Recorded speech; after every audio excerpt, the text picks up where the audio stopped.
Meanwhile, in the village. Da-da-da-da-da-da-da-da-da. Wait a minute, didn't they do that thing in exact same thing like that in Katawa Shoujo? Like exactly like that? Or was it something else? The two guards who had returned from patrolling the area found their village in uproar. Chaos reigned. Hey, I like this song.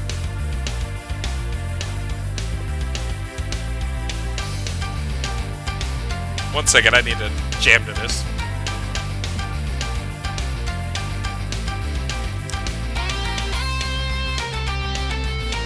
Okay, I'm done.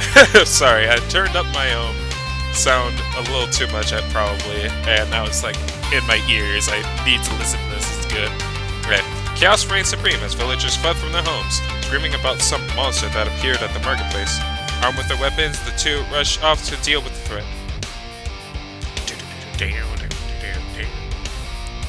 Another attack so soon?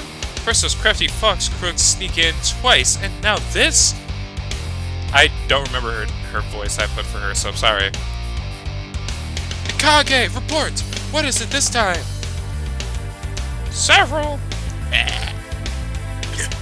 Maybe the voice I used for Spirit back then was the lance wielder? I don't remember which voices I used, I'm sorry. Some of the shop orders. Report seeing the same girl enter their shops, take food, and eat it without paying. Afterward, she seemed to turn see-through and melt away. She was reported nearby, but One?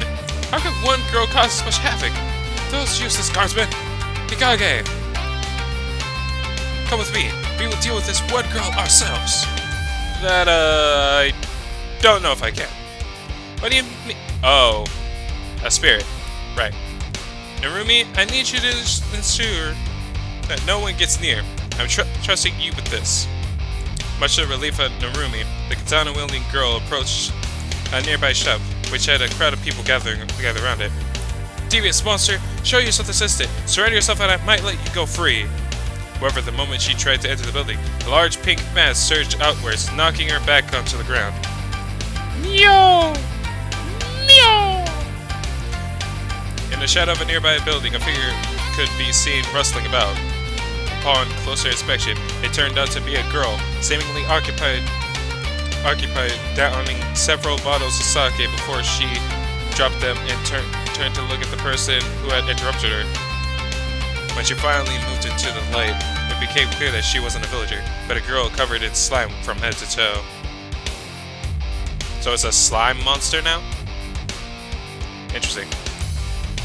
I spilled that tasty drink because you surprised me. Now I'm... Someone at the door.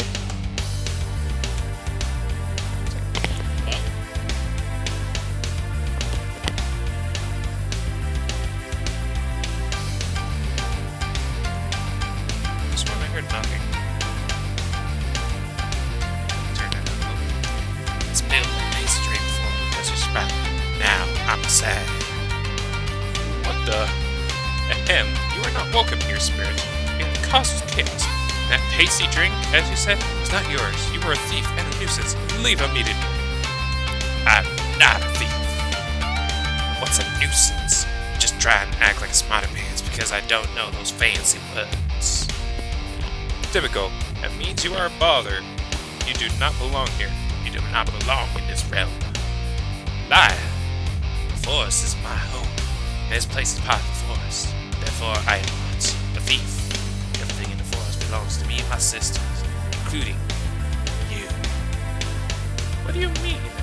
Don't try anything funny, Spirit. I have fought against your people before, and I still stand strong here today. Mikage, evacuate the vehicle. Seems like the young girl wants to play. Do not belittle my ability to defend this village. Ha! The girl lunges forward with her katana drawn and slashes through the spirit's body. However, the part that was sliced through sealed up almost as quickly, rendering the attack completely ineffective. That tickles. With the sword stuck inside the slime girl's body, the spirit quickly lashed forward, spraying several jets of slimy substance at the female guard, who soon discovered that her clothes began to melt away. Oh gosh, it's getting weird again. Let's see how confident you are without your sword. And close. Humming the last part with childish playfulness, Slime Girl pushed the swordswoman down into the grass. Slime had been splattered onto her, starting to harden, causing her to stick to the ground. Is it interesting? Yeah, what the? Let me go! Cheater! Devious fiend! You're the one who tried to use the sword against me. Don't you know that girls like me can't easily avoid such things? Besides, this way I continue eating in peace. Now be a good girl and stay here while I grab some more yummies. Never! I will not rest until you are vanquished. Am you? Not at all! It's useless. Once my slime hardens a beauty you lack, you wouldn't be able to break out of it, especially one who is powerless without a sharp stick. I assure you, I am more than just a monkey with a sharp stick. You'll never break my stamina. You will not make me silent. You struggled, clenching your fist in an effort to try and free yourself. The slime cracked her here and there, but nothing indicated that it was ready to eat. Yes, you're stuck, monkey, but you're kind of loud. It gives me a headache. The slime girl playfully taps her forehead as Mayo continued her desperate attempts to break free. Just answer me this. Why do you spirits target us?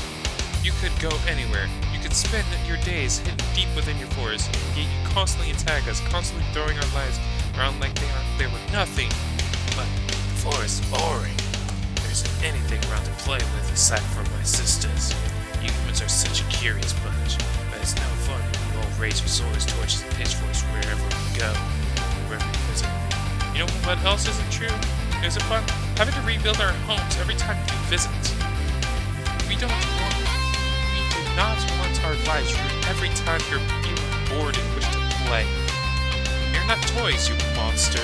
We're humans, proud and wise, strong beings with souls and minds. We will not stand by idly as you terrorize our people. I'm not too sure about pride and strength. You realize, though, if it wasn't for my slime, you'd be giving even the villagers a show they wouldn't soon forget, don't you? That's not... You're the one who... My clothes are... That's not important right now. If it wasn't for this goo, I would still have my clothes on. Fiend, monster, bratty little thing. Oh, so you want me to remove my slime? I guess you're kind of annoying with your nagging now. Maybe I need to punish you a bit. The slime girl smiles mischievously as at Mio as the slime that covered the girl started to compress, almost painfully so. This is nothing compared to what this village has had to endure. Now I came by to get some yummies. The one who decided to make a show out of it. You look from many shops, and without paying for it. Actually, maybe I should wrap you up in a cocoon and drag you back to my home. Then I won't have to visit the village to play with someone. If that's what it takes, I would do anything to protect the village and the people in it. If you promise me that you will not return to the village, then you aren't exactly in any position to make demands. Stop! You can't do that. You can't go in there. There you are. Mahaku-chan, go. Use your magic. Right. The sound of running footsteps came from the crowd. Suddenly the slime girl felt her body growing warmer. Small flame sparks seemingly floating around her body, causing her body to slowly melt. At the same time, from amidst the crowd, 3 figures appeared to keep the slime girl from her prey. 2 fox spirits, one muttering an incantation of sorts, while the other was holding some sort of ritualistic staff. Trailing behind them was a naginata-wielding guard, accompanied by a young man. Please, Narumi-san, we're trying to help. I don't want to have to stop you. If you think you can save me, then, okay, just know that if any funny business goes down, I will chop your head clean off. Ah, right. I hope the girls know what they're doing. Sakura, what are you doing here? Yo, Fox! While the slime girl was being distracted by the fox rays, I ran over to Mio's side, using all my strength to pull out the slime that covered her. However, all I seemed to manage was a slight tear. Freeing the girl was completely going to take a while. Well, I see.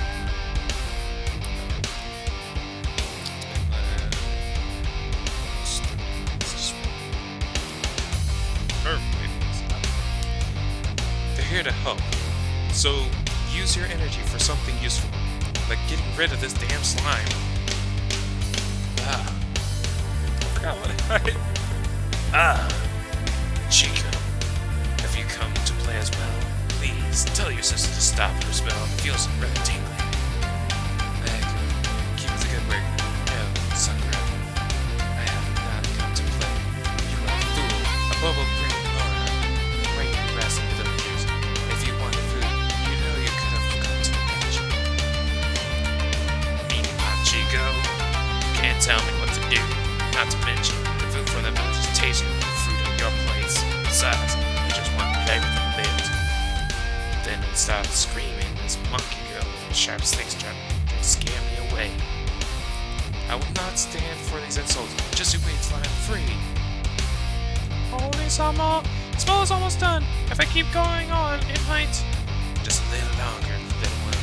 Sakura, I do not wish for this to end this way. You know what will happen to me because the spell is all out to continue. You might get stuck in your form for a long time, and I'm certain you do not want it.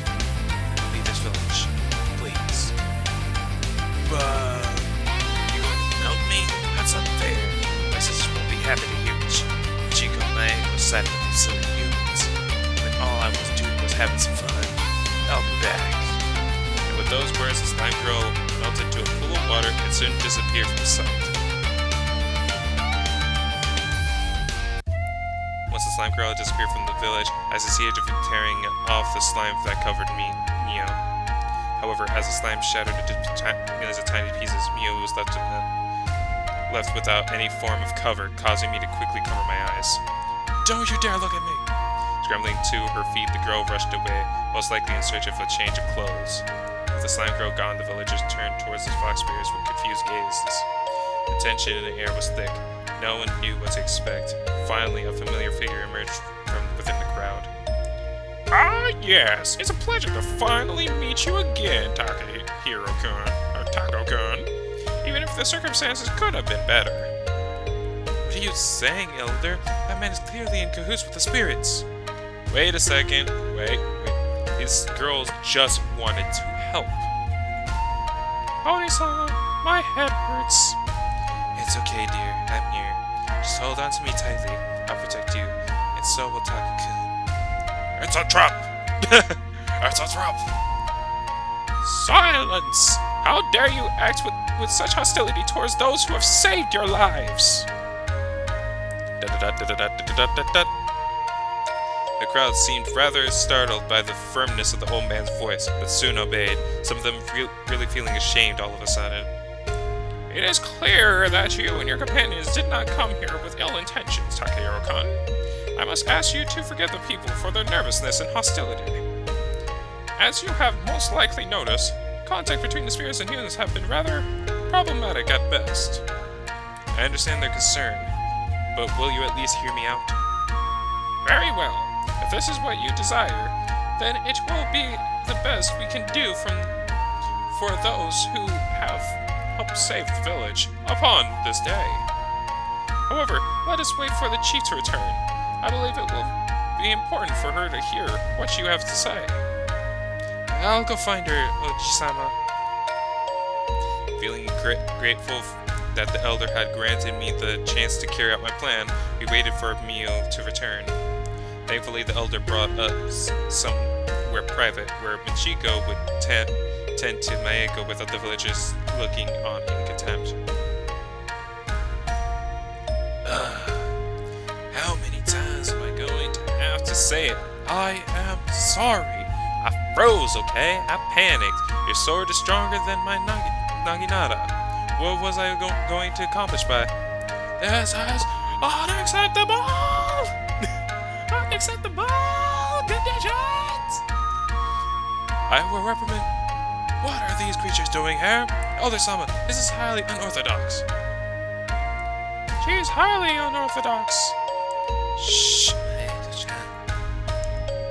Those are our guests, Sukino Dono. Sukino. I call him you, I guess. You shall treat them with the respect they deserve. Now take a seat and listen to their tale. This is an order. I understand, Elder-sama. First and foremost, let me express my gratitude for helping save this village. While Sukino Dono's brave attempt to stop the spirit allowed us to prevent further damage, I fear that her fate would have been much worse had the spirit been allowed to continue its rampage. Therefore, from the bottom of my heart, thank you for saving Sukino Dono and this village, Takahiro-kun, and you as well, Fox Spirits. No problem. Zo-chan told us to do it. Besides, Sakura's a stupid, smelly meanie pants. Stupid, smelly meanie pants. I love it. The wording in this thing is amazing. We humbly accept your gratitude, Elder-sama. Rumi-chan, Sakura Dono. Thank you, Mayako-san, Machiko-san. You really helped us out there. You got more guts than me. My girl had me terrified. Have you not considered that they might be working together with that monster? And that this is all just a ruse to sneak into the village and steal what little resources we have left? The elder sighed before his gaze sharpened, his tone surprisingly stern in comparison to how he had just been talking. His voice was so harsh that both girls visibly flinched at the sound of it. Mio, you seem to be underestimating the power of these spirits. If those three had joined forces, there would probably have been no village left to defend. The man sighed deeply, shaking his head before continuing, as he stands directly right behind her. Should be grateful. We could not stand a chance if all spirits were to conspire against us. Do I need to remind you that we can barely stand our ground against even one of them? Elder-sama, you must understand, due to my situation, I simply cannot pretend to be friends with the spirit. Now, after everything they had done to us before, for now, I will at least remain silent on the matter. There is more at stake here than my personal feud. Note this, Fox Spirits. If I find either of you doing anything suspicious, I will personally find out whether my sword goes through you as effectively as it did that monster. There shall be no talk of such things within my house. Now, Takahiro-kun, you mentioned you wanted to tell us something. Could it be related to your younger companion's comment? I find it curious to hear her mention the name of the old spirits such as Suyuri. Actually, what I'm about to tell you is something I learned directly from her. You mean, you met her in person? I nodded my head firmly. There's a reason behind the spirit's attitude towards humans. And doesn't it strike you as odd that there are only spirits in this particular area? It is true that there have been no spirits sighting outside of this region. What does that have to do with us? It has something to do with this region, apparently. You see, the spirits here aren't from this world. You mean to say? Taka-kun, what are you saying? We are spirits, but surely we are still of this world. Oni-sama, what does this mean? So Yuri told me you probably wouldn't remember it because of how young you were when it happened. But spirits have a world of their own. Some accident caused both worlds to merge temporarily. Then, why aren't there more spirits around? The whole thing was apparently dealt with before it got out of hand, but a few spirits became trapped here. Machiko-san, Mayako-chan, the 4 other spirits were unfortunate enough to get stuck here. I think Sayuri willingly came here to watch over them. You remember being with Sayuri for a while, don't you? That's none of your business. Soo-chan took care of us for a little while, but then she took us to the mansion and sort of just left us there. Now we can only visit her when she wants us to. What are these 4 other spirits? Even though she's a powerful spirit, Sayuri has to follow certain rules. Because of that, she wasn't able to reach the other spirits. I don't know what to say. I need a moment. I need to use another room to compose myself. I'll show you. I can take you somewhere. And, look after you. To make sure you don't do anything fiendish and all that. Come on, Jiko-san. This way.